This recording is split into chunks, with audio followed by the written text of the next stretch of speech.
Guys, if you're struggling to grow your arms, here's a complete guide. Firstly, let's look at the triceps, since that makes up most of your arm. There are 3 heads to the tricep, as you can see on the diagram. Guys, whenever it comes down to training the tricep, something like the long head needs to be prioritized because that's really going to give you the overall round up here. Okay, whenever I'm talking about the long head, I prefer to do a cable and I like to do a bent over extension like this. The reason being is because it'll actually protect your elbow whenever we're doing overhead movements. These can be kind of risky for your elbows. If you know what tennis elbow is, it's something bodybuilders commonly suffer with. So guys, also the tricep, to train the rest of it, I prefer to do compound movements. And when I say compound movements, I mean just targeting all of the heads at once, okay? So whenever I'm talking about that, I'm gonna get an easy bar and I'd rather go heavy, okay? The triceps overall, whenever we're training all 3 heads, are gonna respond way better to heavier weight.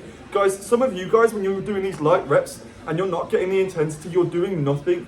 Guys, you need to understand that the triceps, generally the kind of fibers that build up to them, are gonna respond better to heavier weight and fewer reps. So I might get an easy bar and I would do a push down like this. I would try to go for 5 to 8 reps and I would take those reps very slow and it'd be quite heavy, okay? And then I'm gonna drop set and maybe do that 2 or 3 times and then I'm gonna go into those cables, bent over extensions, okay? That's just really focusing and pumping the blood and the tension on that long head there, okay?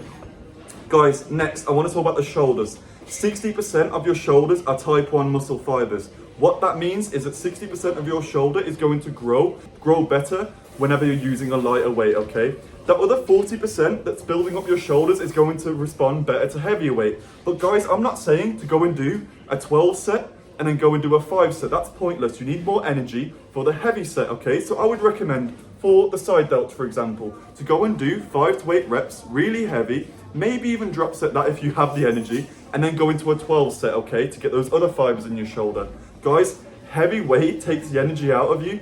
You're going to stimulate that muscle very quickly. You're going to promote growth very quickly using heavy weight, but you need to remember, target each individual type of fiber in your body. Biceps. Now, the biceps is something that's extremely genetic, okay? I see a lot of guys going super heavy on them and drop setting them for 5, 6 sets. Guys, the biceps aren't really gonna grow like that. Generally with the biceps, I would rather you get a nice light weight, take it nice and slow, go to 90 degrees, nice and slow on the way down. Guys, the biceps, really you wanna look at TUT, time under tension, okay? You don't need to be going super heavy on them. Also, when you are going super heavy and you're lunking the weight like this, it's kind of risking injury, and all for what? Really, to leave the ego at the door with the biceps. Everyone wants to lift 100 kilos, but guys, your body just does not grow that way. So with the biceps, I might do an easy bar curl. If you really want a good pump, I would recommend doing a nice cable bicep curl, and those are great. You need to understand as well, with a bicep, there are 2 heads, so generally you'd want to go for the outer part here. I'd go for a nice hammer curl, okay? So guys, whenever it comes down to the biceps, there are 2 heads, okay? There's a long head and then there's a short head, okay? With the biceps, we want to train both of these heads. I would recommend prioritizing hammer curls to try and get that long head, okay? Finally, guys, let's talk about the forearms. If you're bulking, you should be having a separate day for forearms. For example, arm day. The reason being is because you can really get the intensity on them and you can really grow them. If you're maintaining, this is going to be a shock, but I'd recommend actually training them twice. The reason being is on back day, you kind of already have a bit of activation on the forearm, but most people need to grow them. If you can see me, my forearms compared to the rest of my arm are significantly lacking, okay? And the forearms take so much energy, guys. The forearms are a nightmare to grow because they're all type 1. They don't grow very much. They take a lot of energy. But guys, whenever it comes down to the forearms, what exercises am I doing?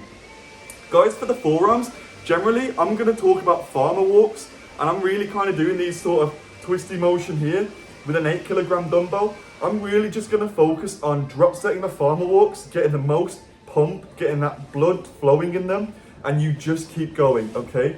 Guys, just to add onto the biceps, the kind of exercises that I will be doing for biceps, generally is something like an easy bar curl. I'll do a hammer curl. And also guys, I really enjoy getting a big bicep pump, so I might do a cable curl like this, just with a handle. And guys, if you can take those nice and slow, you will get such a good pump. Also, finally guys, with the forearms, you cannot overtrain your forearms. The forearms will make you overtrain because of how exhausting they are. Train the forearms like you would train your calves. You just keep going. Don't count the reps. The sets, okay, maybe count the sets and you need to know. But guys, I would recommend going lighter and just keep going with the forearms.